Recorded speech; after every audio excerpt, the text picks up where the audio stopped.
ಶ್ರೀ ಗಣಪತಿ ಶಾರದಾ ಗುರುಭ್ಯೋ ನಮಃ. ಯತ್ರ ಯೋಗೇಶ್ವರ ಕೃಷ್ಣೋ ಯತ್ರ ಪಾರ್ಥೋ ಧನುರ್ಧರಃ ತತ್ರ ಶ್ರೀ ವಿಜಯ ಭೂತಿರ್ಧ್ರುವ ನೀತಿರ್ಮತಿರ್ಮಮ.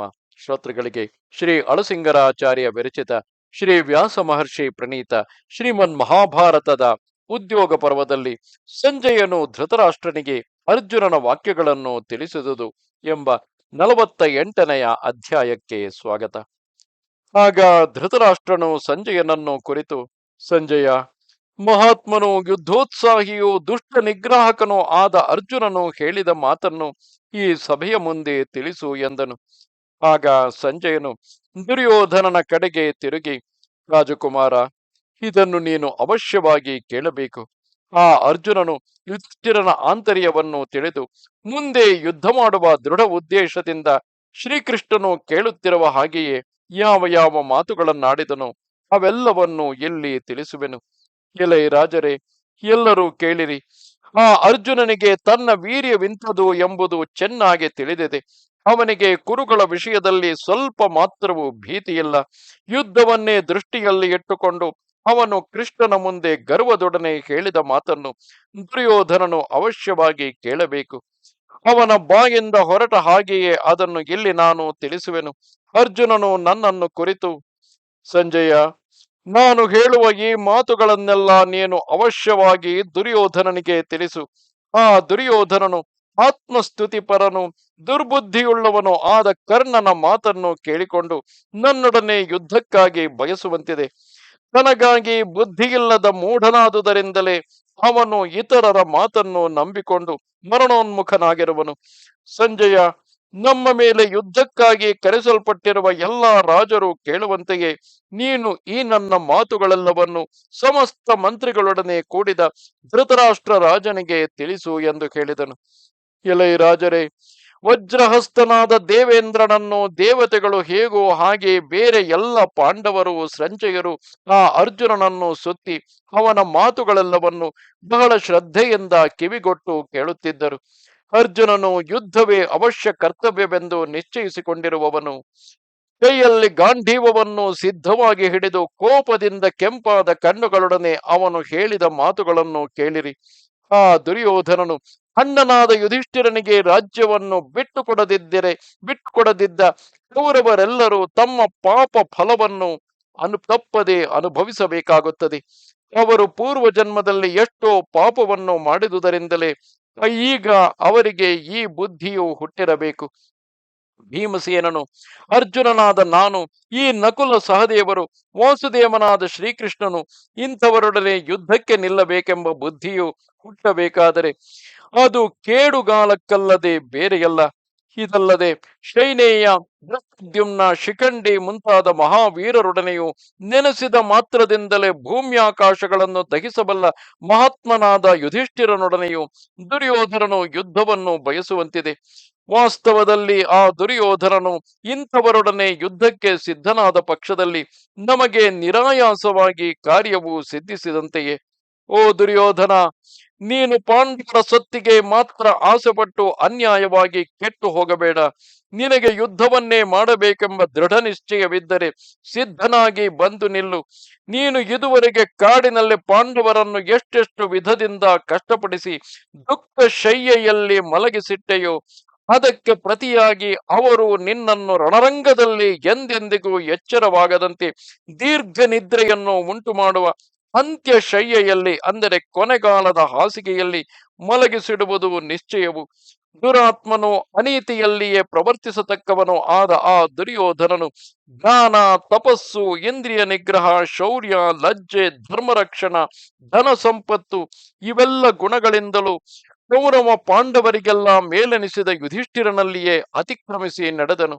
ದುರ್ಯೋಧನನ ವಂಚನೆಯಿಂದ ಹೀಗೆ ಅನೇಕ ವಿಧವಾಗಿ ಕಷ್ಟಪಡಿಸಲ್ಪಟ್ಟರು ಅಣ್ಣನು, ಅಂದರೆ ಯುಧಿಷ್ಠಿರನು, ತನ್ನ ಸತ್ಯಕ್ಕೂ ರುಜುತ್ವಕ್ಕೂ ತಪಸ್ಸು, ಇಂದ್ರಿಯ ನಿಗ್ರಹ, ಧರ್ಮರಕ್ಷಣೆ ಇವುಗಳಿಗೆಲ್ಲ ಕಟ್ಟುಬಿದ್ದು ಸತ್ಯ ನಿರತನಾಗಿ ಇದುವರೆಗೆ ಬಹಳವಾಗಿ ಸಹಿಸಿಕೊಂಡನು. ತನ್ನ ಮನಸ್ಸನ್ನು ಅಡಗಿಸಬಲ್ಲ ಧರ್ಮರಾಜನು ಅನೇಕ ವರ್ಷಗಳಿಂದ ತಡೆದಿಟ್ಟುಕೊಂಡಿರುವ ಭಯಂಕರವಾದ ತನ್ನ ಕೋಪವನ್ನು ಕೌರವರ ಮೇಲೆ ಯಾವಾಗ ಬಿಡುವನೋ ಆಗ ದುರ್ಯೋಧನನು ಯುದ್ಧವನ್ನು ಕುರಿತು ಪರಿತಪಿಸದೆ ಹೋಗಲಾರನು. ಬೆಂಕಿಯಲ್ಲಿ ಉರಿಯುವ ಬೇಸಿಗೆಯಲ್ಲಿ ಉರಿಯುವ ಬೆಂಕಿಯು ಒಣಗಿದ ಪೊದೆಯನ್ನು ದಹಿಸಿ ಬಿಡುವಂತೆ ಧರ್ಮರಾಜನು ಕೋಪಗೊಂಡು ನೋಡಿದ ಮಾತ್ರದಿಂದಲೇ ಕೌರವ ಸೈನ್ಯವನ್ನೆಲ್ಲ ದಹಿಸಿ ಬಿಡಬಲ್ಲನು. ಭೀಮಸೇನನು ಯಾವಾಗ ಗದಾಪಾಣಿಯಾಗಿ ರಥದ ಮೇಲೆ ಕುಳಿತು ಕೌರವರ ಮೇಲೆ ಕೋಪವೆಂಬ ವಿಷವನ್ನು ಕಕ್ಕುತ್ತಾ ಕೌರವ ಸೈನ್ಯವನ್ನು ನೋಡುವನು, ಆಗ ದುರ್ಯೋಧನನು ಈ ಯುದ್ಧಕ್ಕೆ ಅವಕಾಶ ಕೊಟ್ಟುದಕ್ಕಾಗಿ ಮನಸ್ಸಿನಲ್ಲಿ ದುಃಖಿಸದೆ ಇರಲಾರನು. ಭೀಮಸೇನನು ಯುದ್ಧ ಕವಚವನ್ನು ಧರಿಸಿ ಸೇನೆಯ ಮುಂಭಾಗದಲ್ಲಿ ನಿಂತು ಸಾಕ್ಷಾತ್ ಯಮನಂತೆ ಕೌರವ ಸೈನ್ಯವನ್ನು ಧ್ವಂಸ ಮಾಡುವಾಗ ಗರ್ವಿಷ್ಠನಾದ ಆ ದುರ್ಯೋಧನನು ತಾನು ಹೇಳಿದ ಗರ್ವದ ಮಾತುಗಳನ್ನೆಲ್ಲ ನೆನೆಸಿಕೊಂಡು ಸಂಕಟ ಪಡದೆ ಹೋಗಲಾರನು. ಭೀಮಸೇನನು ಬೆಟ್ಟದ ಶಿಖರಗಳನ್ನು ಉರುಳಿಸುವಂತೆ ಕೌರವ ಸೈನ್ಯದ ಆನೆಗಳನ್ನು ಯುದ್ಧದಲ್ಲಿ ಕೊಂದು ಕೆಡಹಿದಾಗ ಒಣದ ಮಡಿಕೆಗಳಿಂದ ನೀರು ಸುರಿಯುವಂತೆ ನವರಂಧ್ರಗಳಲ್ಲಿಯೂ ರಕ್ತವನ್ನು ಕಾರುತ್ತಾ ಆ ಆನೆಗಳು ಕೆಳಗೆ ಬೀಳುವುದನ್ನು ನೋಡಿದಾಗ ದುರ್ಯೋಧನನು ಈ ಯುದ್ಧವನ್ನು ಕುರಿತು ಪಶ್ಚಾತ್ತಾಪ ಪಡದೆ ಇರಲಾರನು. ಮತ್ತು ದನಗಳ ಮಂದೆಗೆ ಸಿಂಹವು ಪ್ರವೇಶಿಸಿದಂತೆ ಆ ಭೀಮನು ಗದಾಪಾಣಿಯಾಗಿ ಕುರು ಸೈನ್ಯವನ್ನು ಪ್ರವೇಶಿಸಿ ಸೈನ್ಯವನ್ನು ಕೊಲ್ಲುವಾಗ ದುರ್ಯೋಧನನು ಈ ಯುದ್ಧಕ್ಕಾಗಿ ಪಶ್ಚಾತ್ತಾಪ ಪಡದೆ ಹೋಗಲಾರನು. ಎಂತಹ ಭಯದಲ್ಲಿಯೂ ನಿರ್ಭಯನಾಗಿ ಸರ್ವಾಸ್ತ್ರ ವಿಧವಾದ ಭೀಮನು ಸರ್ವಾಸ್ತ್ರ ಕೋವಿದನಾದ ಭೀಮನು ಶತ್ರು ಸೈನ್ಯದಲ್ಲಿ ಹೊಕ್ಕು ತನ್ನ ಗದೆಯಿಂದ ರಥ ಪದಾತಿ ಸೈನ್ಯಗಳನ್ನು ಹೊಡೆದು ಕೊಡಲಿಯಿಂದ ಕಾಡನ್ನು ಕಡಿಯುವಂತೆ ಅನೇಕ ಕೌರವ ಸೈನ್ಯಗಳನ್ನು ಕಡಿಯುತ್ತಾ ಬರುವಾಗ ದುರ್ಯೋಧನನು ಆ ಯುದ್ಧವನ್ನು ಕುರಿತು ಸಂತಪಿಸದೇ ಇರಲಾರನು.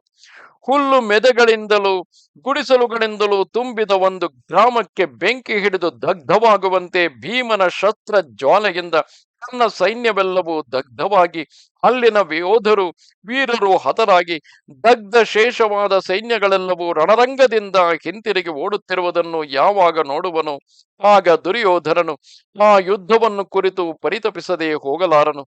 ವಿಚಿತ್ರವಾಗಿ ಯುದ್ಧ ಮಾಡತಕ್ಕ ನಕುಲನು ಯಾವಾಗ ತನ್ನ ಸಾಮರ್ಥ್ಯದಿಂದ ರಥಿಕರ ತಲೆಗಳನ್ನೆಲ್ಲ ಕಡಿದು ಕುರು ಸೈನ್ಯದಲ್ಲಿ ರಾಶಿ ಹಾಕುವನು, ಆಗ ದುರ್ಯೋಧನನು ಯುದ್ಧಕ್ಕಾಗಿ ವ್ಯಸನ ಪಡುವನು. ಯಾವಾಗಲೂ ಸುಖಾರ್ಹನಾಗಿದ್ದರೂ ಇದುವರೆಗೆ ಬಹು ದಿವಸಗಳಿಂದ ಕಾಡಿನಲ್ಲಿ ಬಹಳ ಕಷ್ಟವನ್ನು ಅನುಭವಿಸಿ ಬಂದ ನಕುಲನು ವಿಷವನ್ನು ಕಕ್ಕುತ್ತಿರುವ ಕೋಪಗೊಂಡ ಸರ್ಪದಂತೆ ತನ್ನ ಕೋಪವನ್ನು ತೀರಿಸಿಕೊಳ್ಳುವುದಕ್ಕೆ ಆರಂಭಿಸಿದಾಗ ದುರ್ಯೋಧನನು ಆ ಯುದ್ಧಕ್ಕಾಗಿ ಪರಿತಪಿಸುವನು. ಧರ್ಮರಾಜನಿಗಾಗಿ ಯುದ್ಧದಲ್ಲಿ ತಮ್ಮ ಪ್ರಾಣವನ್ನು ಒಪ್ಪಿಸುವುದಕ್ಕೂ ಸಿದ್ಧರಾಗಿರುವ ರಾಜರು ಶುಭ್ರವಾದ ರಥಗಳೊಡನೆ ಕುರುಸೈನ್ಯಕ್ಕೆ ಎದುರಾಗಿ ಬಂದಾಗ ದುರ್ಯೋಧನನು ಅದನ್ನು ನೋಡಿ ಯುದ್ಧವನ್ನು ಕುರಿತು ಪಶ್ಚಾತ್ತಾಪ ಪಡದೆ ಇರಲಾರನು. ವಯಸ್ಸಿನಲ್ಲಿ ಶಿಶುಗಳಾಗಿದ್ದರೂ ವೀರ್ಯದಲ್ಲಿ ಶಿಶುಗಳಂತಿಲ್ಲದೆ ಅಸ್ತ್ರವಿದ್ಯೆಯಲ್ಲಿ ನಿಪುಣರಾಗಿ ಮಹಾಶೂರರೆನಿಸಿದ 5 ಮಂದಿ ಉಪ ಪಾಂಡವರು ತಮ್ಮ ಪ್ರಾಣಗಳ ಮೇಲೆಯೂ ಆಸೆಯನ್ನು ಬಿಟ್ಟು ಕೌರವರನ್ನು ಎದುರಿಸುವಾಗ ದುರ್ಯೋಧನನು ಆ ಯುದ್ಧವನ್ನು ಕುರಿತು ಪರಿತಪಿಸದೆ ಹೋಗಲಾರನು. ಇಂದ್ರನು ದಾನವ ಸಂಹಾರಕ್ಕಾಗಿ ಹೊರಡುವಂತೆ ಸಹದೇವನು ಒಳ್ಳೆ ಸುಶಿಕ್ಷಿತಗಳಾದ ಉತ್ತಮಾಶ್ವಗಳಿಂದ ಕೂಡಿ ಸುವರ್ಣ ರೇಖೆಗಳಿಂದ ಚಿತ್ರಿತವಾದ ರಥವನ್ನೇರಿ ನಿಮ್ಮ ಕಡೆಯ ರಾಜರ ತಲೆಗಳನ್ನು ಕೆಡಹುತ್ತಾ ಯುದ್ಧರಂಗದಲ್ಲಿ ನಾನಾ ದಿಕ್ಕುಗಳಿಗೆ ಸುತ್ತಿ ಬರುವಾಗ ಆ ಭಯಂಕರವಾದ ಯುದ್ಧವನ್ನು ನೋಡಿ ದುರ್ಯೋಧನನು ತನ್ನ ಮೂರ್ಖತೆಗಾಗಿ ಪರಿತಪಿಸದೆ ಇರಲಾರನು. ಅಕಾರ್ಯಕ್ಕೆ ಲಜ್ಜಿಸತಕ್ಕವನು, ಸತ್ಯಸಂಧನು, ಚತುರನು, ಮಹಾಬಲಾಢ್ಯನು, ಸಮಸ್ತ ಧರ್ಮಗಳನ್ನು ತಿಳಿದವನು ಆದ ಸಹದೇವನು ಶಕುನಿಗೆ ಎದುರಾಗಿ ಸಂಕುಲ ಯುದ್ಧವನ್ನು ಆರಂಭಿಸಿ ತನ್ನ ಕೈ ಚುರುಕಿನಿಂದ ಸೇನೆಗಳಲ್ಲಿರುವ ಜನಗಳನ್ನು ಕೊಲ್ಲುತ್ತಾ ಬರುವಾಗ ದುರ್ಯೋಧನನು ಯುದ್ಧವನ್ನು ಕುರಿತು ವ್ಯಸನ ಪಡದೆ ಇರಲಾರನು. ಮಹಾಸ್ತ್ರವುಳ್ಳವರು, ಶೂರರು, ಸುಶಿಕ್ಷಿತರು, ಯುದ್ಧ ನಿಪುಣರು ಆದ ದ್ರೌಪದಿಯ 5 ಮಂದಿ ಮಕ್ಕಳು ಘೋರ ವಿಷವುಳ್ಳ ಸರ್ಪಗಳಂತೆ ಕೌರವ ಸೈನ್ಯದ ಮೇಲೆ ಬಿದ್ದು ಬರುವುದನ್ನು ನೋಡಿದರೆ ಆಗ ದುರ್ಯೋಧನನು ಯುದ್ಧವನ್ನು ಕುರಿತು ಪಶ್ಚಾತ್ತಾಪ ಪಡುವನು. ಮೇಘವು ಮಳೆಯನ್ನು ಕರೆಯುವಂತೆ ಬಾಣಗಳನ್ನು ವರ್ಷಿಸಿ ಶತ್ರುವೀರರನ್ನು ಕೊಲ್ಲತಕ್ಕ ಮತ್ತು ಅಸ್ತ್ರವಿದ್ಯೆಯಲ್ಲಿ ಸುಶಿಕ್ಷಿತನು ಶ್ರೀಕೃಷ್ಣನಿಗೆ ಸಮಾನನು ಆದ ಅಭಿಮನ್ಯುವು ಆ ಕೌರವ ಸೈನ್ಯವನ್ನು ಪ್ರವೇಶಿಸಿದಾಗ ದುರ್ಯೋಧನನು ಈ ಯುದ್ಧವನ್ನು ಕುರಿತು ಪರಿತಪಿಸದೆ ಹೋಗಲಾರನು. ಬಾಲನಾಗಿದ್ದರೂ ವೀರ್ಯದಲ್ಲಿ ಬಾಲನಲ್ಲದೆ ಇಂದ್ರ ಸಮಾನನಾಗಿ ಮೃತ್ಯುವಿನಂತೆ ಶತ್ರು ಸೈನ್ಯದ ಮೇಲೆ ಬೀಳುತ್ತಿರುವ ಆ ಸುಭದ್ರ ಪುತ್ರನನ್ನು ನೋಡಿದಾಗ ದುರ್ಯೋಧನನು ಯುದ್ಧಕ್ಕಾಗಿ ಪರಿತಪಿಸದೆ ಇರಲಾರನು. ಸಿಂಹ ಸಮಾನ ವೀರ್ಯವುಳ್ಳವರು, ತರುಣ ವಯಸ್ಕರು, ಶೀಘ್ರಚಾರಿಗಳು ಆದ ಪ್ರಭದ್ರಕರು ಸಮಸ್ತ ಸೇನೆಯೊಡನೆ ಕೌರವರನ್ನು ಕೊಂದು ಕೆಡಹುತ್ತಾ ಬರುವಾಗ ದುರ್ಯೋಧನನು ಆ ಯುದ್ಧಕ್ಕಾಗಿ ಪರಿತಪಿಸದೆ ಇರಲಾರನು. ಮಹಾರಥರು ವೃದ್ಧರು ಆದ ವಿರಾಟ ದ್ರುಪದರಿಬ್ಬರು ಬೇರೆ ಬೇರೆ ಸೈನ್ಯಗಳೊಡನೆ ಕೂಡಿ ರಣರಂಗದಲ್ಲಿ ಆ ಧೃತರಾಷ್ಟ್ರ ಪುತ್ರರನ್ನು ಕೋಪದಿಂದ ನೋಡುವಾಗ ದುರ್ಯೋಧನನು ಈ ಯುದ್ಧವನ್ನು ಕುರಿತು ಪರಿತಪಿಸದೆ ಹೋಗಲಾರನು. ಅಸ್ತ್ರದಲ್ಲಿ ಸುಶಿಕ್ಷಿತನಾದ ದ್ರುಪದನು ರಥಾರೂಢನಾಗಿ ಯುದ್ಧದಲ್ಲಿ ಪ್ರಾಯ ಸಮರ್ಥರಾದ ಕೌರವ ವೀರರನ್ನು ಹುಡುಕಿ ಹುಡುಕಿ ತನ್ನ ಬಾಣಗಳಿಂದ ಅವರ ತಲೆಗಳನ್ನು ಉರುಳಿಸುವಾಗ ದುರ್ಯೋಧನನು ಯುದ್ಧಕ್ಕಾಗಿ ಪರಿತಪಿಸದೆ ಹೋಗಲಾರನು. ಶತ್ರುವೀರರನ್ನು ಕೊಲ್ಲತಕ್ಕ ವಿರಾಟನು ಸೌಮ್ಯ ಸ್ವರೂಪವುಳ್ಳ ತನ್ನ ಕಡೆಯ ಮತ್ಸ್ಯ ಯೋಧರೊಡನೆ ಕೂಡಿ ರಥಾರೂಢನಾಗಿ ಶತ್ರು ಸೈನ್ಯವನ್ನು ಪ್ರವೇಶಿಸುವಾಗ ದುರ್ಯೋಧನನು ಆ ಯುದ್ಧವನ್ನು ಕುರಿತು ಪರಿತಪಿಸದೆ ಹೋಗಲಾರನು. ಮತ್ಸ್ಯ ದೇಶಕ್ಕೆ ಪ್ರಮುಖನು ಸೌಮ್ಯ ಸ್ವರೂಪವುಳ್ಳವನು ಆದ ವಿರಾಟನ ಜ್ಯೇಷ್ಠ ಪುತ್ರನು ಪಾಂಡವರಿಗಾಗಿ ಯುದ್ಧ ಕವಚವನ್ನು ಧರಿಸಿ ಬರುವುದನ್ನು ನೋಡಿದಾಗ ದುರ್ಯೋಧನನು ಆ ಯುದ್ಧಕ್ಕಾಗಿ ಪರಿತಪಿಸದೆ ಹೋಗಲಾರನು. ಓ ಸಂಜಯ, ಮುಂದಿನ ಯುದ್ಧದಲ್ಲಿ ಕೌರವರೊಳಗೆಲ್ಲ ಮಹಾವೀರನೆನಿಸಿಕೊಂಡು ಶಂತನು ಪುತ್ರನಾದ ಭೀಷ್ಮನು ಶಿಖಂಡಿಯಿಂದ ಹತನಾಗುವುದು ನಿಶ್ಚಯವು. ಆ ಭೀಷ್ಮನು ಹತನಾದ ಮೇಲೆ ಕ್ಷಣ ಮಾತ್ರವೂ ಶತ್ರುಗಳು ನಮ್ಮ ವೇಗವನ್ನು ತಡೆಯಲಾರರು. ಇದರಲ್ಲಿ ಸಂದೇಹವಿಲ್ಲ. ನಾನು ಹೇಳುವುದು ಸತ್ಯವೆಂದೇ ತಿಳಿ. ಶಿಖಂಡಿಯು ಅನೇಕ ರಥಿಕರನ್ನು ಕೊಲ್ಲುತ್ತಾ ದಿವ್ಯಾಶ್ವಯುಕ್ತಗಳಾದ ರಥವನ್ನೇರಿ ಭೀಷ್ಮನನ್ನು ಎದುರಿಸಿ ಅವನ ಕಡೆಯ ರಥಗಳನ್ನೆಲ್ಲ ಧ್ವಂಸ ಮಾಡುತ್ತಾ ಬಂದಾಗ ದುರ್ಯೋಧನನು ಆ ಯುದ್ಧಕ್ಕಾಗಿ ಪಶ್ಚಾತ್ತಾಪ ಪಡುವುದು ನಿಶ್ಚಯವು. ಯಾವನು ಸಂಜಯರ ಸೈನ್ಯಕ್ಕೆ ಮುಂದಾಳೆನಿಸಿಕೊಂಡಿರುವನು, ಯಾವನಿಗೆ ದ್ರೋಣಾಚಾರ್ಯನು ಅಸ್ತ್ರ ರಹಸ್ಯವನ್ನು ಹೇಳಿರುವನು, ಆ ಧೀಮಂತನಾದ ದೃಷ್ಟದ್ಯುಮ್ನನು ಸೈನ್ಯದ ಮುಂಭಾಗದಲ್ಲಿ ಬರುವುದನ್ನು ನೋಡಿದಾಗ ದುರ್ಯೋಧನನು ಯುದ್ಧಕ್ಕಾಗಿ ಪರಿತಪಿಸದೆ ಇರಲಾರನು. ಸಂಜಯ ಸೈನ್ಯಕ್ಕೆ ಅಂದರೆ ಪಾಂಡವರ ಆ ಸೈನ್ಯಕ್ಕೆ ಅಧಿಪತಿಯು ಅಪ್ರಮೇಯ ಪರಾಕ್ರಮವುಳ್ಳವನು ಆದ ಆ ದೃಷ್ಟದ್ಯುಮ್ನನು ತನ್ನ ಬಾಣಗಳಿಂದ ಕೌರವರನ್ನು ಒತ್ತರಿಸುತ್ತಾ ದ್ರೋಣನಿಗೆ ಎದುರಾಗಿ ಬರುವುದನ್ನು ನೋಡಿದಾಗ ದುರ್ಯೋಧನನು ಯುದ್ಧಕ್ಕಾಗಿ ಪಶ್ಚಾತ್ತಾಪ ಪಡದೆ ಇರಲಾರನು. ಸೋಮಕರಿಗೆಲ್ಲ ಪ್ರಮುಖನೆನಿಸಿ ಮಾನವಂತನು, ಧೀಮಂತನು, ಬಲವಂತನು, ಶ್ರೀಮಂತನು, ಬಹಳ ಧೀರ ಮನಸ್ಸುಳ್ಳವನು ಆದ ಸಾತ್ಯಕಿಯು ಸೇನಾಪತಿಯಾಗಿ ಸೈನ್ಯದ ಮುಂದೆ ಬಂದಾಗ ದುರ್ಯೋಧನನು ಆ ಯುದ್ಧವನ್ನು ಕುರಿತು ಪರಿತಪಿಸದೆ ಹೋಗಲಾರನು. ಓ ಸಂಜಯ, ಮುಖ್ಯವಾಗಿ ವೃಷ್ಣಿ ಸಿಂಹನಾದ ಆ ಸಾತ್ವಿಕೆಯು ಯಾರಿಗೆ ಮುಂದಾಳಾಗಿರುವನೋ ಅಂಥವರನ್ನು ಬೇರೆಯವರು ಹೇಗೆ ತಾನೇ ತಡೆಯಬಲ್ಲರು? ಆ ದುರ್ಯೋಧನನಿಗೆ ರಾಜ್ಯಲೋಭವನ್ನು ಬಿಟ್ಟು ಬಿಡುವಂತೆ ಹೇಳು. ಆ ಸಾತ್ವಿಕೆಯನ್ನೇ ನಾವು ಸೇನಾಧಿಪತ್ಯಕ್ಕೆ ಇಟ್ಟಿರುವೆವು. ಅವನು ಮಹಾ ಬಲಾಢ್ಯನು, ಯಾವುದಕ್ಕೂ ಭಯಪಡದವನು, ಅಸ್ತ್ರಗಳಲ್ಲಿ ಸುಶಿಕ್ಷಿತನು, ಅಗಲವಾದ ಎದೆಯಿಂದಲೂ ಉದ್ದವಾದ ತೋಳುಗಳಿಂದಲೂ ಕೂಡಿದವನು, ಶತ್ರು ಸೈನ್ಯಗಳನ್ನು ಧ್ವಂಸ ಮಾಡತಕ್ಕವನು, ಯುದ್ಧದಲ್ಲಿ ಅಸಮಾನನು, ಒಂದು ತಾಳೆಯ ಮರದಷ್ಟು ದೊಡ್ಡ ಧನುಸ್ಸನ್ನು ಹಿಡಿದಿರುವವನು. ಮಹಾರಥಿಕನಾದ ಆ ಸಾತ್ವಿಕೆಯು ನನ್ನ ಪ್ರೇರಣೆಯಿಂದ ಯುದ್ಧಕ್ಕೆ ಮುಂದುವರೆದು ಮೇಘವು ಮಳೆಯನ್ನು ಕರೆಯುವಂತೆ ಬಾಣ ವರ್ಷವನ್ನು ಕರೆದು ಕೌರವ ಯೋಧರನ್ನೆಲ್ಲ ಆ ಬಾಣಗಳಿಂದ ಮುಚ್ಚಿಬಿಡುವಾಗ ದುರ್ಯೋಧನನು ಆ ಯುದ್ಧಕ್ಕಾಗಿ ಪಶ್ಚಾತ್ತಾಪ ಪಡದಿರಲಾರನು. ದೀರ್ಘ ಬಾಹುವುಳ್ಳವನು, ದೃಢ ಧನುಸ್ಸುಳ್ಳವನು ಆದ ಆ ಸಾತ್ವಿಕೆಯು ಧೈರ್ಯದಿಂದ ಯುದ್ಧಕ್ಕೆ ಇದಿರಾದೊಡನೆ ಶತ್ರು ಸೈನ್ಯವೆಲ್ಲವೂ ಸಿಂಹದ ವಾಸನೆಯನ್ನು ಕಂಡ ಮೃಗಗಳಂತೆ ಯುದ್ಧದಿಂದ ಓಡಿ ಹೋಗುವುದು ನಿಶ್ಚಯವು.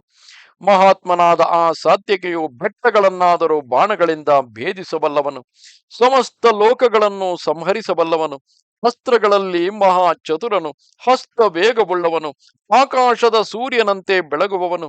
ವೃಷ್ಣಿಕುಲ ಸಿಂಹನೆನಿಸಿದ ಆ ಸಾತ್ವಿಕೆಯ ಅಸ್ತ್ರವಿದ್ಯಾ ನೈಪುಣ್ಯವು ಅಪಾರವಾದುದು, ಅತಿ ವಿಚಿತ್ರವಾದುದು. ಅಸ್ತ್ರವಿದ್ಯೆಯಲ್ಲಿ ಅತಿ ಪ್ರಶಸ್ತವಾದ ಗುಣಗಳು ಯಾವುವುಂಟು ಅವೆಲ್ಲವೂ ಸಾತ್ವಿಕೆಯಲ್ಲಿ ಇರುವವು. 4 ಬಿಳಿ ಕುದುರೆಗಳಿಂದ ಕೂಡಿ ಸುವರ್ಣಮಯವಾದ ಶ್ರೀಕೃಷ್ಣನ ರಥವನ್ನೇರಿ ಆ ಸಾತ್ವಿಕೆಯು ಬರುವಾಗ ಆ ರಥವನ್ನು ನೋಡಿದ ಮಾತ್ರದಲ್ಲಿಯೇ ಮೂಢನಾದ ದುರ್ಯೋಧನನು ಈ ಯುದ್ಧಕ್ಕೆ ಅವಕಾಶ ಕೊಟ್ಟ ತನ್ನ ಅವಿವೇಕಕ್ಕಾಗಿ ಪಶ್ಚಾತ್ತಾಪ ಪಡದಿರಲಾರನು. ಸುವರ್ಣ ರತ್ನಗಳ ಕಾಂತಿಯಿಂದ ಪ್ರಕಾಶಮಾನವಾಗಿ ಶ್ವೇತಾಶ್ವಗಳಿಂದಲೂ ವಾನರ ಧ್ವಜದಿಂದಲೂ ಕೂಡಿ ಶ್ರೀಕೃಷ್ಣನು ನಾನು ಒಂದಾಗಿ ಏರಿ ಬರುವ ಉಗ್ರ ರಥವನ್ನು ಕಂಡಾಗ ಮೂಢನಾದ ದುರ್ಯೋಧನನು ಯುದ್ಧಕ್ಕಾಗಿ ಪಶ್ಚಾತ್ತಾಪ ಪಡದೆ ಹೋಗಲಾರನು. ಆ ಮಹಾಯುದ್ಧದಲ್ಲಿ ನಾನು ಗಾಂಧೀವ ಧನುಸ್ಸಿನ ನಾಣನ್ನು ಕಟ್ಟುವಾಗ ಸಿಡಿಲಿಗೆ ಸಮಾನವಾದ ಆ ಮಹಾಶಬ್ದವನ್ನು ಕೇಳಿ ಮೂಢನಾದ ದುರ್ಯೋಧನನು ಆಗ ಯುದ್ಧಕ್ಕಾಗಿ ಪರಿತಪಿಸುವನು. ನನ್ನ ಬಾಣ ವರ್ಷವೆಂಬ ಅಂಧಕಾರದಲ್ಲಿ ಸಿಕ್ಕಿ ದನಗಳ ಮಂದೆಯಂತೆ ಚದರಿ ನಾನಾ ಕಡೆಗೆ ಹೋಗುತ್ತಿರುವ ತನ್ನ ಸೈನ್ಯವನ್ನು ಕಂಡಾಗ ಮೂಢನು ದುಸ್ಸಹಾಯನೂ ಆದ ದುರ್ಯೋಧನನು ಯುದ್ಧಕ್ಕಾಗಿ ಪರಿತಪಿಸುವನು. ಮೇಘದಿಂದ ಹೊರಟ ಮಿಂಚಿನ ಕಿಡಿಗಳಂತೆ ಭಯಂಕರಗಳಾಗಿ ಒಂದೊಂದು ಸಲಕ್ಕೆ ಸಾವಿರಾರು ಮಂದಿಯನ್ನು ಧ್ವಂಸ ಮಾಡುವ ಮತ್ತು ಮರ್ಮಗಳನ್ನು ಮೈಯೊಳಗಿನ ಎಲುಬುಗಳನ್ನು ಭೇದಿಸತಕ್ಕ ನನ್ನ ಬಾಣಗಳು ಗಾಂಧೀವ ಧನುಸ್ಸಿನ ಹೆದೆಯಿಂದ ಪರಂಪರೆಯಾಗಿ ಹೊರಟು ಕುರು ಸೈನ್ಯದ ಆನೆಗಳನ್ನು ಕುದುರೆಗಳನ್ನು ಕವಚಧಾರಿಗಳಾದ ಯೋಧರನ್ನು ಕೊಲ್ಲುವಾಗ ಆ ದುರ್ಯೋಧನನು ಯುದ್ಧಕ್ಕಾಗಿ ಪರಿತಪಿಸದೆ ಹೋಗಲಾರನು. ಶತ್ರುಗಳಿಂದ ಪ್ರಯೋಗಿಸಲ್ಪಟ್ಟ ಬಾಣಗಳು ನನ್ನ ಬಾಣಗಳಿಂದ ನಡುದಾರಿಯಲ್ಲಿಯೇ ಅಡ್ಡಲಾಗಿ ಕತ್ತರಿಸಲ್ಪಟ್ಟು ಕೆಳಗೆ ಬೀಳುವಾಗ ದುರ್ಯೋಧನನು ಯುದ್ಧಕ್ಕಾಗಿ ಪರಿತಪಿಸುವನು. ಪಕ್ಷಿಗಳು ಮರದಿಂದ ಹಣ್ಣುಗಳನ್ನು ಉದುರಿಸುವಂತೆ ನನ್ನ ಬಾಣಗಳು ಕೌರವ ಯೋಧರ ತಲೆಗಳನ್ನು ಕೆಣಕಿ ರಣರಂಗದಲ್ಲಿ ರಾಶಿ ಹಾಕುವಾಗ ದುರ್ಯೋಧನನು ಯುದ್ಧಕ್ಕಾಗಿ ಪರಿತಪಿಸದೆ ಹೋಗಲಾರನು. ನನ್ನ ಬಾಣಗಳಿಂದ ಹತನಾಗಿ ತಮ್ಮ ತಮ್ಮ ರಥಗಳಿಂದಲೂ ಆನೆಗಳಿಂದಲೂ ಕುದುರೆಗಳಿಂದಲೂ ಕೆಳಗೆ ಬೀಳುವ ಕುರು ಸೈನಿಕರನ್ನು ನೋಡಿದಾಗ ದುರ್ಯೋಧನನು ಯುದ್ಧಕ್ಕಾಗಿ ಪರಿತಪಿಸದೆ ಹೋಗಲಾರನು. ನನ್ನ ಅಸ್ತ್ರಗಳು ಮೈಗೆ ತಗುಲಿ ಕೆಲಸ ಮಾಡುವುದಕ್ಕೆ ಮೊದಲೇ ಅವುಗಳ ದರ್ಶನ ಮಾತ್ರದಿಂದ ನಾಶ ಹೊಂದುವ ತನ್ನ ಕಡೆಯ ಸೈನಿಕರನ್ನು ನೋಡಿದಾಗ ದುರ್ಯೋಧನನು ಯುದ್ಧಕ್ಕಾಗಿ ಪರಿತಪಿಸದೆ ಇರಲಾರನು. ನಾನು ಜ್ವಲಿಸುತ್ತಿರುವ ನನ್ನ ಬಾಣ ವರ್ಷಗಳಿಂದ ಶತ್ರು ಸೈನ್ಯದ ಕಾಲಾಳುಗಳನ್ನು ರಥ ಸಮೂಹಗಳನ್ನು ನಾನಾ ಕಡೆಯಿಂದ ಹೊಡೆದೋಡಿಸಿ ಲೋಕವನ್ನು ನುಂಗುವುದಕ್ಕೆ ಬಾಯನ್ನು ತೆರೆದುಕೊಂಡು ಬರುವ ಯಮನಂತೆ ಬಾಣಗಳನ್ನು ಎರಚುತ್ತಾ ಬರುವಾಗ ದುರ್ಯೋಧನನು ಯುದ್ಧಕ್ಕಾಗಿ ಪರಿತಪಿಸದೆ ಹೋಗಲಾರನು. ಮುಂದೆ ರಣರಂಗದಲ್ಲಿ ನಾನು ರಥಾರೂಢನಾಗಿ ತಡೆಬಡೆ ಇಲ್ಲದೆ ಸಂಚರಿಸುತ್ತಿರುವಾಗ ನನ್ನ ರಥದ ಧೂಳಿನಿಂದಲೇ ನಷ್ಟಪ್ರಾಯವಾಗಿ ಅದರ ಮೇಲೆ ನನ್ನ ಗಾಂಧೀವದಿಂದ ಭೇದಿಸಲ್ಪಡುವ ನನ್ನ ಸೈನ್ಯವನ್ನು ನೋಡಿದಾಗ ದುರ್ಯೋಧನನು ಯುದ್ಧಕ್ಕಾಗಿ ಪಶ್ಚಾತ್ತಾಪ ಪಡದೆ ಇರಲಾರನು. ಮುಂದಿನ ಮಹಾಯುದ್ಧದಲ್ಲಿ ದುರ್ಯೋಧನನ ಸೈನ್ಯವೆಲ್ಲವೂ ನನ್ನ ಬಾಣಗಳಿಂದ ಮೈಮುರಿದು ಪ್ರಜ್ಞೆ ತಪ್ಪಿ ಸತ್ತುಳಿದ ಕೆಲವು ಸೈನ್ಯಗಳು ಭಯದಿಂದ ಪಲಾಯನ ಮಾಡುವುದನ್ನು, ರಥ ಗಜ ತುರಗಾದಿ ನಾನಾ ಸೈನಿಕರು ದಾಹದಿಂದಲೂ ಭಯದಿಂದಲೂ ಬಳಲಿದ ವಾಹನಗಳಿಂದಲೂ ಪೀಡಿತರಾಗಿರುವುದನ್ನು, ಅಲ್ಲಲ್ಲಿ ಹತವಾಗಿ ಬಿದ್ದ ಮತ್ತು ಮುಂದೆ ಸಾಯುವುದಕ್ಕೆ ಸಿದ್ಧವಾದ ಸೈನ್ಯಗಳು ಆರ್ತ ಸ್ವರದಿಂದ ಅರಚಿಕೊಳ್ಳುವುದನ್ನು, ರಣರಂಗದ ನಾನಾ ಕಡೆಗಳಲ್ಲಿ ಕೆದರಿದ ತಲೆಗೂದಲುಗಳಿಂದಲೂ ಅಸ್ಥಿಗಳಿಂದಲೂ ಕಪಾಲಗಳಿಂದಲೂ ಚದರಿ ಬಿದ್ದ ಹೆಣಗಳಿಂದಲೂ ಪ್ರಜಾಪತಿ ದೇವತಾತ್ಮಕವಾದ ವಾಜಪೇಯ ಯಾಗದಲ್ಲಿ ಹತವಾದ ಅನೇಕ ಪಶು ಸಮೂಹಗಳಿಂದ ನಿಬಿಡವಾದ ಯಜ್ಞಶಾಲೆಯಂತಿರುವ ರಣರಂಗವನ್ನು ದುರ್ಯೋಧನನು ಯಾವಾಗ ನೋಡುವನು ಆಗ ಯುದ್ಧಕ್ಕಾಗಿ ಪರಿತಪಿಸದೆ ಹೋಗಲಾರನು. ಮುಂದೆ ನಾನು ಶ್ರೀಕೃಷ್ಣನು ಯುದ್ಧದಲ್ಲಿ ಒಂದಾಗಿ ಕುಳಿತು ಬರುವುದನ್ನು, ನನ್ನ ಮತ್ತು ಕೃಷ್ಣನ ಕೈಯಲ್ಲಿರುವ ದೇವದತ್ತ ಪಾಂಚಜನ್ಯ ಶಂಖಗಳನ್ನು, ನನ್ನ ಗಾಂಡೀವ ಧನುಸ್ಸನ್ನು, ಅಕ್ಷಯ ತೂಣೀರಗಳನ್ನು ಅಂದರೆ ಬತ್ತಳಿಕೆಗಳನ್ನು, ನನ್ನ ಬಿಳಿ ಕುದುರೆಗಳನ್ನು ನೋಡಿದಾಗ ದುರ್ಯೋಧನನು ಆ ಯುದ್ಧಕ್ಕಾಗಿ ಕೊರಗದೆ ಇರಲಾರನು. ನಾನು ನಮ್ಮ ರಾಜ್ಯ ಚೋರರಾದ ಆ ಶತ್ರುಗಳೆಲ್ಲರನ್ನು ಯುದ್ಧದಲ್ಲಿ ಒಟ್ಟಾಗಿ ಸೇರಿಸಿಕೊಂಡು ಯುಗದ ಕೊನೆಯಲ್ಲಿ ಸಮಸ್ತ ಪ್ರಾಣಿಗಳನ್ನು ಕೊಂದು ಬೇರೆ ಯುಗಕ್ಕೆ ತಿರುಗಿಸುವಂತೆ ಕೌರವರನ್ನೆಲ್ಲ ನನ್ನ ಕೋಪಾಗ್ನಿಗೆ ಆಹುತಿ ಮಾಡುವಾಗ ಆ ಧೃತರಾಷ್ಟ್ರನು ಅವನ ಮಕ್ಕಳು ತಮ್ಮ ಕಾರ್ಯಕ್ಕಾಗಿ ಪರಿತಪಿಸದೆ ಹೋಗಲಾರರು. ಮುಂಗೋಪಿಯು ಅಲ್ಪ ಬುದ್ಧಿಯುಳ್ಳವನು ಆದ ಆ ದುರ್ಯೋಧನನು ತನ್ನ ಸಹೋದರರನ್ನು ಭತ್ಯರನ್ನು ತನ್ನ ಐಶ್ವರ್ಯವನ್ನು ಕಳೆದುಕೊಂಡು ತಾನು ರಣರಂಗದಲ್ಲಿ ಹತನಾಗಿ ಬಿದ್ದು ನಡುಗುತ್ತಾ ತನ್ನ ಈಗಿನ ಕೊಬ್ಬೆಲ್ಲವೂ ಅಡಗಿದ ಮೇಲಾದರೂ ತನ್ನ ಅವಿವೇಕಕ್ಕಾಗಿ ತಾನು ಪಶ್ಚಾತ್ತಾಪ ಪಡದೆ ಹೋಗಲಾರನು. ಓ ಸಂಜಯ, ಹಿಂದೆ ಒಂದಾನೊಂದು ಕಾಲದಲ್ಲಿ ನಾನು ಬೆಳಿಗ್ಗೆ ಆಹ್ನಿಕಗಳನ್ನು ನಡೆಸುತ್ತಾ ಒಂದು ನೀರಿನ ತಡಿಯಲ್ಲಿ ಮಂತ್ರ ಜಪವನ್ನು ಮಾಡುತ್ತಿರುವಾಗ ಬ್ರಾಹ್ಮಣನೊಬ್ಬನು ಬಂದು ನನ್ನನ್ನು ಕುರಿತು, ಅರ್ಜುನ, ಮುಂದೆ ದುಷ್ಕರವಾದ ಕಾರ್ಯವೊಂದು ನಿನ್ನಿಂದ ನಡೆಯತಕ್ಕುದಾಗಿದೆ. ನೀನು ಮುಂದೆ ಅನೇಕ ಶತ್ರುಗಳೊಡನೆ ಪ್ರಬಲ ಯುದ್ಧ ಮಾಡಬೇಕಾಗಿದೆ. ಆ ಯುದ್ಧದಲ್ಲಿ ನಿನಗೆ ಸಹಾಯಕನಾಗಿ ವಜ್ರಹಸ್ತನಾದ ಇಂದ್ರನು ನಿನ್ನ ಶತ್ರುಗಳನ್ನು ಕೊಲ್ಲುತ್ತಾ ಮುಂದೆ ಹೋಗಲೇ, ಅಥವಾ ವಸುದೇವ ಪುತ್ರನಾದ ಶ್ರೀಕೃಷ್ಣನು ಸುಗ್ರೀವ ಮೊದಲಾದ 4 ಕುದುರೆಗಳಿಂದ ಕೂಡಿದ ರಥದೊಡನೆ ನಿನ್ನ ಹಿಂದೆ ರಕ್ಷಕನಾಗಿರಲಿ ಎಂದು ನನ್ನ ಇಷ್ಟವನ್ನು ಕೇಳಿದನು. ಆಗ ನಾನು ವಜ್ರಹಸ್ತನಾದ ಇಂದ್ರನಿಗಿಂತಲೂ ಶ್ರೀಕೃಷ್ಣನೇ ನನಗೆ ಸಹಾಯಕನಾಗಿರಲೆಂದು ಕೇಳಿಕೊಂಡೆನು. ನಾನು ಕೇಳಿದಂತೆಯೇ ಶತ್ರುವಧಕ್ಕಾಗಿ ಈಗ ನನಗೆ ಕೃಷ್ಣನ ಸಹಾಯವು ಒದಗಿದೆ. ಈ ಸಂಘಟನೆಗಳೆಲ್ಲವೂ ದೈವಕೃತವೆಂದೇ ನನಗೆ ತೋರುತ್ತಿದೆ. ಶ್ರೀಕೃಷ್ಣನಾದರೂ ಯುದ್ಧ ಮಾಡದೆಯೇ ತನ್ನ ಮನಸ್ಸಂಕಲ್ಪದಿಂದ ಮನುಷ್ಯನಿಗೆ ಜಯವನ್ನು ಕೊಡಿಸಬಲ್ಲವನು. ಆದುದರಿಂದ ಇಂದ್ರಾದಿ ದೇವತೆಗಳೇ ಶತ್ರುಗಳಾಗಿ ಬಂದರೂ ಕೃಷ್ಣನ ಅನುಗ್ರಹಕ್ಕೆ ಪಾತ್ರನಾದವನು ಅವರನ್ನೆಲ್ಲ ಮೀರಿಸಬಲ್ಲನು. ಇನ್ನು ಸಾಮಾನ್ಯ ಮನುಷ್ಯರ ಪಾಡೇನು? ಶ್ರೀಕೃಷ್ಣನನ್ನು ಯುದ್ಧದಲ್ಲಿ ಜಯಿಸಬೇಕೆಂದು ಬಯಸುವವನು ಅಪಾರ ಬಲವುಳ್ಳ ಸಮುದ್ರವನ್ನು ತೋಳುಗಳಿಂದಲೇ ದಾಟುವುದಕ್ಕೆ ಯತ್ನಿಸುವ ಮೂಢನಲ್ಲದೆ ಬೇರೆಯಲ್ಲ. ಪರ್ವತವನ್ನು ಕೈಯಿಂದ ಒಡೆಯಬೇಕೆಂದು ಯತ್ನಿಸಿ ಅದನ್ನು ಗುದ್ದುವವನು ಕೈಯನ್ನು ಮುರಿದುಕೊಳ್ಳುವನೇ ಹೊರತು ಆ ಪರ್ವತಕ್ಕೇನಾದರೂ ಗಾಯವಾಗುವುದೇ? ಯುದ್ಧದಲ್ಲಿ ಕೃಷ್ಣನನ್ನು ಜಯಿಸಬೇಕೆಂದು ಬಯಸುವವನು ಪ್ರಬಲವಾಗಿ ಉರಿಯುವ ದೊಡ್ಡ ಬೆಂಕಿಯನ್ನು ಆರಿಸುವುದಕ್ಕಾಗಿ ಕೈಯಿಂದ ತಟ್ಟುವುದಕ್ಕೂ, ಚಂದ್ರ ಸೂರ್ಯರನ್ನು ಅಡ್ಡಗಟ್ಟಿ ತಡೆಯುವುದಕ್ಕೂ, ದೇವತೆಗಳಿಂದ ಬಲಾತ್ಕಾರಪೂರ್ವಕವಾಗಿ ಅಮೃತವನ್ನು ಅಪಹರಿಸುವುದಕ್ಕೂ ಪ್ರಯತ್ನಿಸುವ ಮೂಢನೇ ಹೊರತು ಬೇರೆಯಲ್ಲ. ಆ ಶ್ರೀಕೃಷ್ಣನ ಪರಾಕ್ರಮ ಕಾರ್ಯಗಳಾದರೂ ಸಾಮಾನ್ಯವೇ? ಅವನು ಒಂದೇ ರಥ ಮಾತ್ರ ಸಹಾಯನಾಗಿ ಭೋಜರನ್ನೆಲ್ಲ ಯುದ್ಧದಲ್ಲಿ ಓಡಿಸಿ ಯಶಸ್ವಿನಿಯಾದ ರುಕ್ಮಿಣಿಯನ್ನು ತನಗೆ ಪತ್ನಿಯನ್ನಾಗಿ ವರಿಸಿ ಆ ರುಕ್ಮಿಣಿಯಲ್ಲಿ ಮಹಾತ್ಮನಾದ ಪ್ರದ್ಯುಮ್ನನನ್ನು ಪುತ್ರನನ್ನಾಗಿ ಪಡೆದವನು.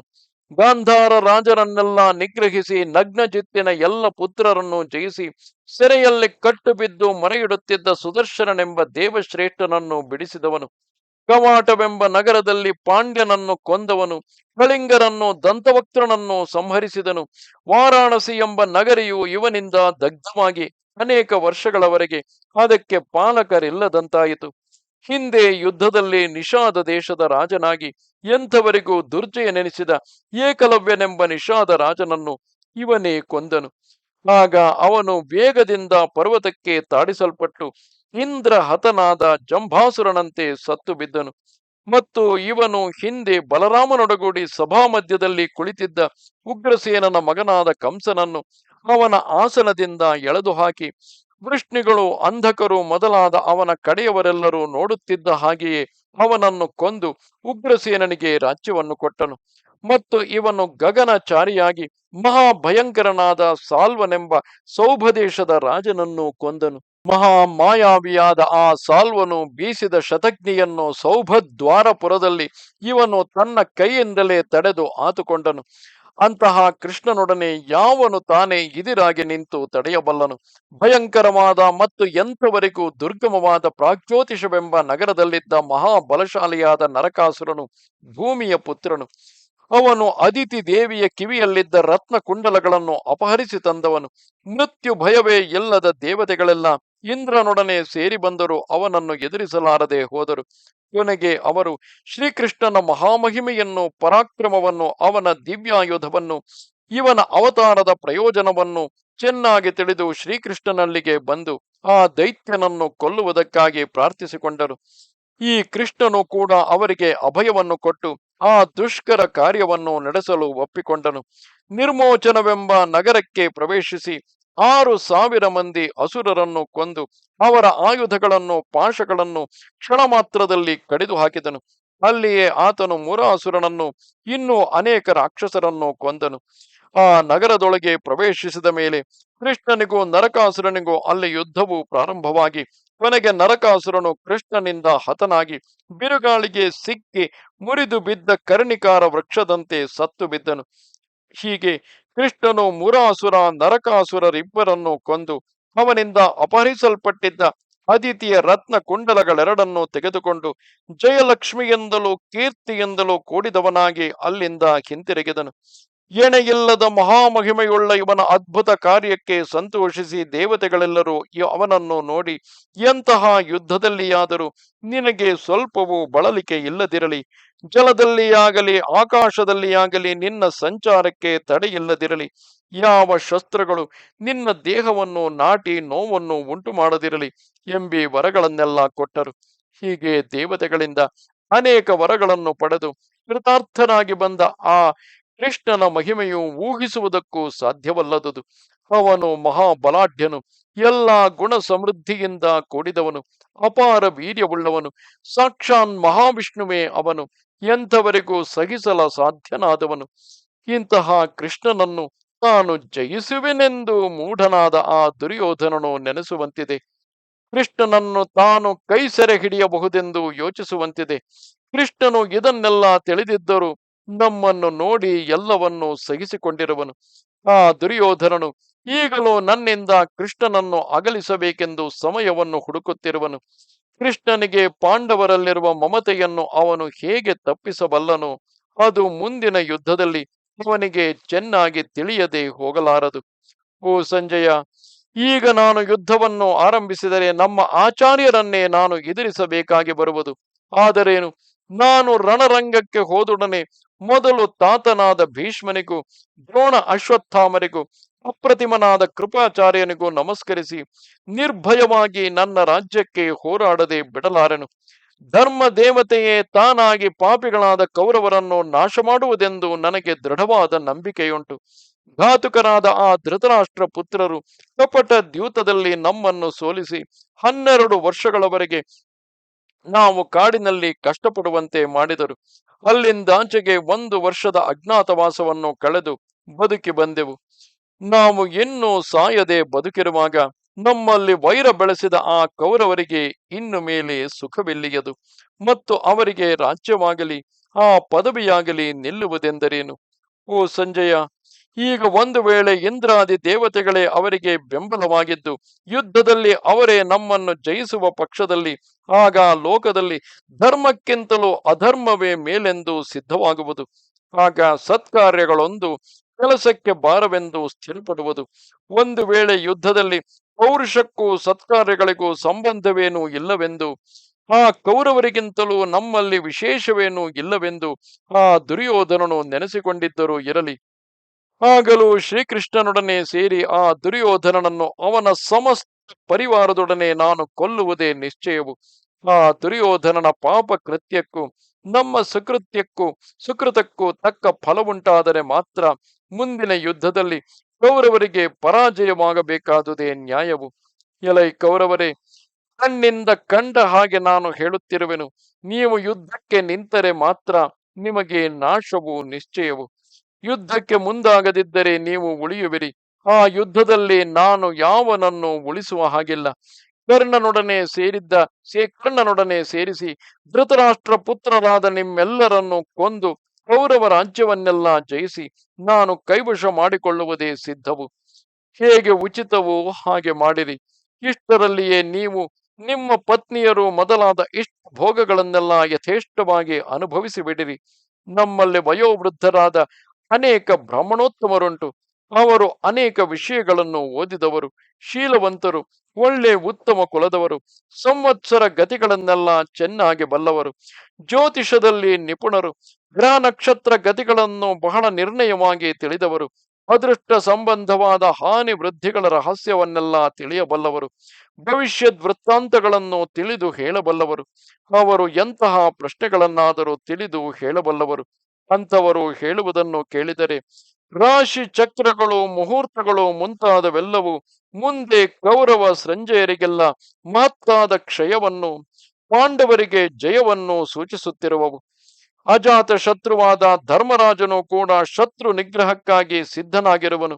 ಅವನು ಮನಸ್ಸಿನಿಂದ ಕೋರಿದುದೆಲ್ಲ ಕೈಗೂಡುವುದು ಸಿದ್ಧವೇ. ಪರೋಕ್ಷವನ್ನು ಪ್ರತ್ಯಕ್ಷದಂತೆ ತಿಳಿಯಬಲ್ಲ ವೃಷ್ಣಿ ಸಿಂಹನಾದ ಶ್ರೀಕೃಷ್ಣನು ನಮ್ಮ ಜಯದಲ್ಲಿಯೇ ನಿಶ್ಚಯ ಜ್ಞಾನವುಳ್ಳವನಾಗಿರುವನು. ನಾನು ಮುಂದಿನ ಕಾರ್ಯದಲ್ಲಿ ಸ್ವಬುದ್ಧಿಯಿಂದ ಜಾಗರೂಕನಾಗಿಯೇ ಇರುವೆನು. ನಾನು ಮುಂದಾಗಿ ನೆನೆಸಿದುದೊಂದು ಇದುವರೆಗೆ ವಿಫಲವಾದುದಿಲ್ಲ. ಧೃತರಾಷ್ಟ್ರ ಪುತ್ರರು ಯುದ್ಧಕ್ಕೆ ನಿಲ್ಲುವುದಾದರೆ ಅವರಾರೂ ಉಳಿಯುವ ಹಾಗಿಲ್ಲ. ಓ ಕೌರವರೇ, ನಾನು ಕೈಯಿಂದ ಎತ್ತುವುದಕ್ಕೆ ಮೊದಲೇ ನನ್ನ ಗಾಂಡೀವವು ಆಕಳಿಸಿ ಬಾಯಿ ಬಿಡುತ್ತಿರುವುದು. ನಾನು ತಟ್ಟುವುದಕ್ಕೆ ಮುಂದಾಗಿಯೇ ನನ್ನ ಬಿಲ್ಲಿನ ಕೆದೆಯು ದುಡಿಯುತ್ತಿರುವುದು.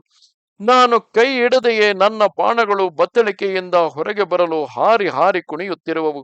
ಹಾವು ತನ್ನ ಪೊರೆಯನ್ನು ಸುಲಿದು ಹೊರಗೆ ಬರುವಂತೆ ನನ್ನ ಖಡ್ಗವು ಹೊರಗಿಂದ ಹೊರಗೆ ಹೊರಡುತ್ತಿದೆ. ಈಗಾಗಲೇ ನನ್ನ ಧ್ವಜದಿಂದ, ಓ ಕಿರೀಟಿ, ನೀನು ಯುದ್ಧಕ್ಕೆ ಯಾವಾಗ ರಥವನ್ನು ಹೂಡುವೆ ಎಂಬ ಭಯಂಕರವಾದ ಧ್ವನಿಯು ಕೇಳಿಸುತ್ತಿದೆ. ಈಗಾಗಲೇ ಕೌರವರ ನಾಶಕ್ಕೆ ಸೂಚಕವಾಗಿ ರಾತ್ರಿಯಲ್ಲಿ ಅಸಂಖ್ಯಾತಗಳಾದ ನರಿಗಳು ಊಳಿಡುತ್ತಿವೆ. ಅಂತರಿಕ್ಷದಿಂದ ರಾಕ್ಷಸ ಪಿಶಾಚಾದಿ ಭೂತಗಳು ಇಳಿಯುತ್ತಿವೆ. ಹದ್ದು, ಕಾಗೆ, ನರಿ, ನವಿಲು, ತೋಳ, ಹುಲಿ, ಕೊಕ್ಕರೆ ಮುಂತಾಗಿ ಇನ್ನೂ ಅನೇಕ ಕ್ರೂರ ಮೃಗಗಳು, ಚಿನ್ನದ ರೆಕ್ಕೆಗಳುಳ್ಳ ಪಕ್ಷಿಗಳು ಬಿಳಿ ಕುದುರೆಗಳ ಮೇಲೆ ಹೂಡಿದ ನನ್ನ ರಥವನ್ನು ನೋಡಿದೊಡನೆ ಆತುರದಿಂದ ಅಲ್ಲಲ್ಲಿ ಗುಂಪು ಕೂಡುತ್ತಿವೆ. ನಾನೊಬ್ಬನೇ ನನ್ನ ಬಾಣ ವರ್ಷದಿಂದ ಅನೇಕ ರಾಜರನ್ನು, ಯೋಧರನ್ನು ಮೃತ್ಯು ಲೋಕಕ್ಕೆ ಕಳುಹಿಸಬಲ್ಲೆನು. ಪ್ರಬಲವಾಗಿ ಉರಿಯುವ ದಾವಾಗ್ನಿಯು ಬೇಸಿಗೆಯಲ್ಲಿ ವನವನ್ನು ಹೇಗೋ ಹಾಗೆ ನಾನು ಸ್ಥೂಣಾಕರ್ಣ, ಪಾಶುಪತಾಸ್ತ್ರ, ಬ್ರಹ್ಮಾಸ್ತ್ರ ಮುಂತಾಗಿ ಇನ್ನು ಇಂದ್ರನು ನನಗೆ ಅನುಗ್ರಹಿಸಿಕೊಟ್ಟ ಎಲ್ಲ ಅಸ್ತ್ರಗಳನ್ನು ಪ್ರಯೋಗಿಸಿ ಕೌರವರನ್ನು ಧ್ವಂಸ ಮಾಡದೆ ಬಿಡುವವನಲ್ಲ. ನಾನು ಆ ಅಸ್ತ್ರ ಬಲವನ್ನು ನಂಬಿಯೇ ಧಾತೃರಾಷ್ಟ್ರರನ್ನೆಲ್ಲ ತೀರಿಸಿ ಬಿಡುವುದಾಗಿ ದೃಢ ನಿಶ್ಚಯವನ್ನು ಮಾಡಿರುವೆನು. ಯುದ್ಧರಂಗದಲ್ಲಿ ನನಗೆ ಇದಿರಾದವರಲ್ಲಿ ಒಬ್ಬನನ್ನಾದರೂ ನಾನು ಉಳಿಸುವ ಹಾಗಿಲ್ಲ. ಆಮೇಲೆಯೇ ನನ್ನ ಮನಸ್ಸಿಗೆ ಶಾಂತಿಯುಂಟು. ಅದರಿಂದ ಆಚೆಗೆ ನಾನು ವಿಶ್ರಾಂತಿಯನ್ನು ತೆಗೆದುಕೊಳ್ಳತಕ್ಕವನು. ಇದೇ ನನ್ನ ಸ್ಥಿರ ಭಾವವು. ಸಂಜಯ, ನೀನು ಇದನ್ನು ಆ ಕೌರವರ ಮುಂದೆ ಸ್ಪಷ್ಟವಾಗಿ ತಿಳಿಸಿಬಿಡು. ಇಂದ್ರಾದಿ ದೇವತೆಗಳು ಯಾರನ್ನು ಜಯಿಸಲಾರರೋ ಅಂಥವರೊಡನೆ ಆ ದುರ್ಯೋಧನನು ಯುದ್ಧಕ್ಕಾಗಿ ಬಯಸುವನು. ಅವನ ಮೌಢ್ಯವನ್ನು ನೋಡಿದೆಯಾ? ಕೊನೆಯ ಮಾತನ್ನು ಹೇಳುವೆನು ಕೇಳು. ಈಗಲೂ ವೃದ್ಧನಾದ ಭೀಷ್ಮನು, ಕೃಪನು, ದ್ರೋಣನು, ಅವನ ಮಗನಾದ ಅಶ್ವತ್ಥಾಮನು, ಧೀಮಂತನಾದ ವಿದುರನು ಇವರೆಲ್ಲರೂ ಹೇಗೆ ಹೇಳುವರೋ ಅದರಂತೆ ನಡೆಯಲಿ. ಕೌರವರೆಲ್ಲರೂ ತಮ್ಮ ಮೂರ್ಖ ಸ್ವಭಾವವನ್ನು ಬಿಟ್ಟು ದೀರ್ಘಾಯುಷ್ಮಂತರಾಗಿ ಬಾಳಲಿ ಎಂದನು. ಇದು 48ನೆಯ ಅಧ್ಯಾಯವು. ನಮಸ್ತೆ ಶಾರದೆ ದೇವಿ, ಕಾಶ್ಮೀರ ಪುರವಾಸಿನಿ, ತ್ವಾಮಹಂ ಪ್ರಾರ್ಥಗೆ ನಿತ್ಯಂ, ವಿದ್ಯಾದಾನಂಚ ದೇಹಿಮೆ. ನಮಸ್ಕಾರ.